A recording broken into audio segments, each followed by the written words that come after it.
Hello students of 8th standard. Today is the third day of our lecture and we are studying inside the atom. That is nothing but a fifth lesson of your textbook, that is inside the atom.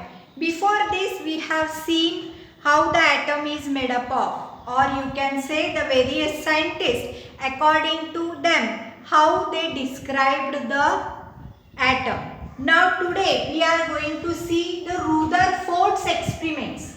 That means the Rutherford's nuclear model of an atom. Rutherford was also one of the scientists who gave the model of an atom. According to him, what is there we are going to see? See, Rutherford studied the inside of the atom. Means what he did? He studied the structure of the atom by his celebrated scattering experiment. For this, what did he do? He used the scattering experiment and he put forth the nuclear model. He put forth the nuclear model of the atom in the year 1911. That means he used the scattering experiment and he showed his atomic model in the year 1911. Rutherford took a very thin golden foil. So for his experiment, what did he take? See here first very carefully. He took a golden foil. He took a golden foil which was of a thickness 10 raised to minus 4 millimeter. He took a golden foil which was of thickness 10 raised to minus 4 millimeter and bombarded it. What he did? He took a thin foil which was of thickness 10 raised to minus 4 millimeter and he bombarded it with a positively charged. See here carefully what he has done. He has bombarded this thin foil with the positively charged. That means the particles which are having positive charge, which are called as alpha particles, and these alpha particles were emitted by an radioactive element. So what did he do? He bombarded this golden foil with the alpha particles which were emitted by the radioactive element. He observed the path of the alpha particles. He not only kept quiet after bombarding them, he kept a nice watch onto the path of the alpha particles. How he kept a watch? By means of a fluorescent screen. What he did? He tied or he kept a fluorescent screen around the golden foil. That means this golden foil was covered, or you can say around it there was a fluorescent screen, and it was expected that the alpha particles would get reflected from the golden foil. According to him, what did he think? He thought that these particles would get reflected.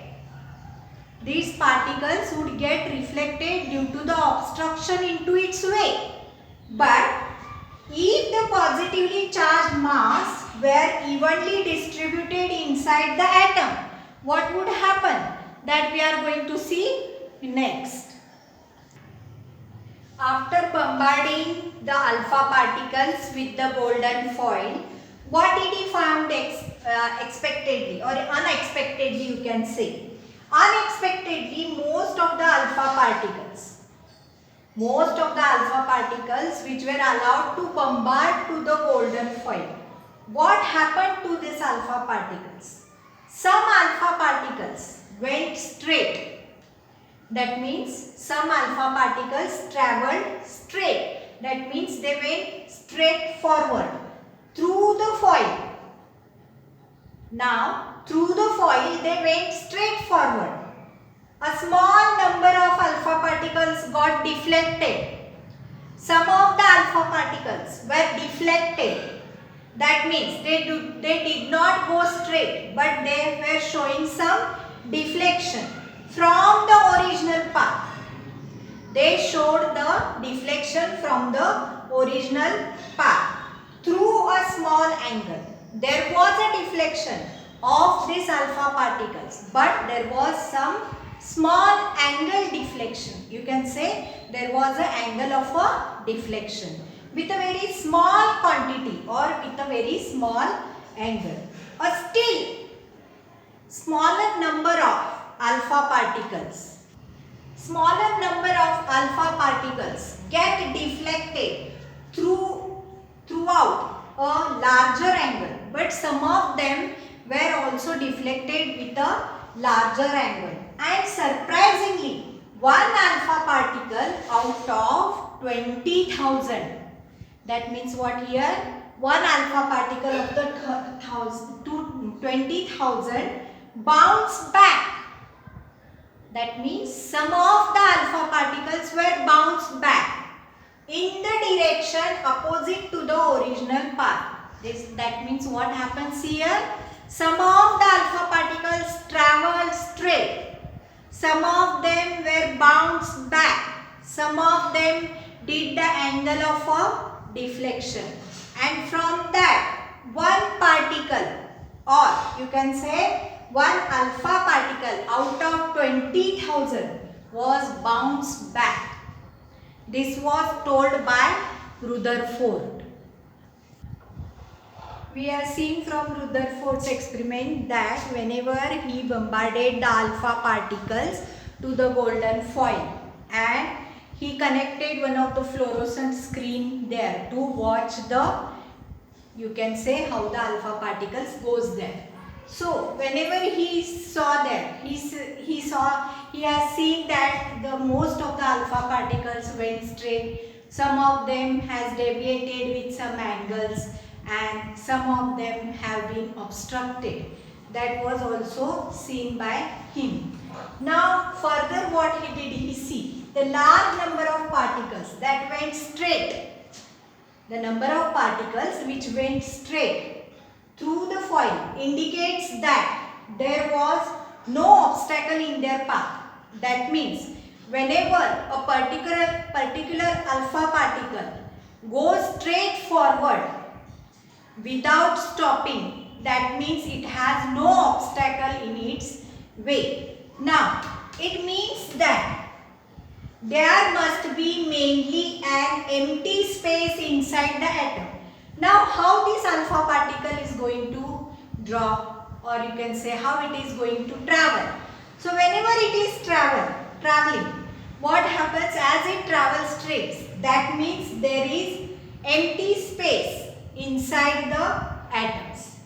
So what happens? There is a empty space. So these alpha particles went straight forward inside the atoms in the golden foil. Now a small number of alpha particles were also deflected. We know that.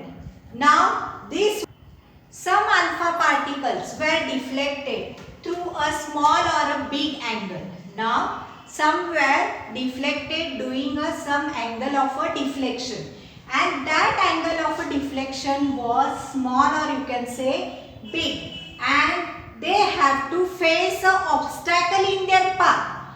Why they did the angle of a deflection, or why they have been deflected to some another way, or why they have changed the path? Because they have to face an obstacle in their path, and after striking to the obstacle, they made a particular angle, and that is nothing but angle of, you can say, deflection made by that alpha particles. It means that the positively charged and heavy part causing obstruction would be in the center of the atom. What it is told, see, why these particles are being obstructed, or why they have been obstructed in their way and they have deviated with some of the angle. Why this is? Because there may be something in the center of the atom that may cause the obstruction, which may cause the obstruction into the center of the atom. From this, the Rutherford put forth a nuclear model which is as follows.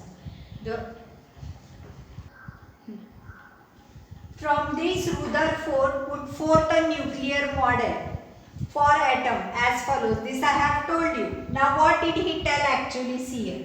There is a positively charged nucleus at the center of the atom. According to him, there is a positively charged nucleus. That means the nucleus is having a positively charged and which is present at the center of the atom. Almost the entire mass of the atom is concentrated in the nucleus. According to him, what did he tell? That the entire mass is present at the middle of the atom, or you can say it is concentrated in the nucleus, was told by him. Negatively charged particles called electrons revolve around the nucleus. What did he tell? That the mass was concentrated at the center and which was called as a nucleus, and the negatively charged particles which were called as electrons, they were revolving around this nucleus. The total negative charge on all the electron is equal to the positive charge on the nucleus. Now, already he has told you that in the middle there is a nucleus and nucleus has the positive charge and the electrons are revolving around the nucleus. That means these electrons are having a negatively charge and almost the nucleus has the positive charge. As the opposite charge are balanced, that means here positive charge at the middle and negative charge is revolving around the positive charge. Therefore, these charges, opposite charges, are balanced and what we can say, the atom is an electrically neutral. He also said that there is an empty space between the revolving electrons and atomic nucleus. That means what was told by him, suppose this is the structure of an atom.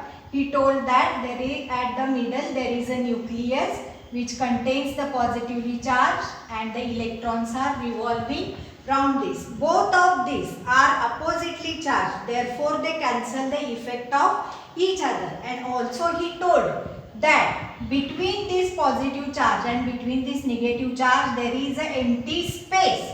This was told by him. In today's lecture we have seen the Rutherford scattering experiment, whatever the things that were told by him. The next points we will discuss in the next lecture.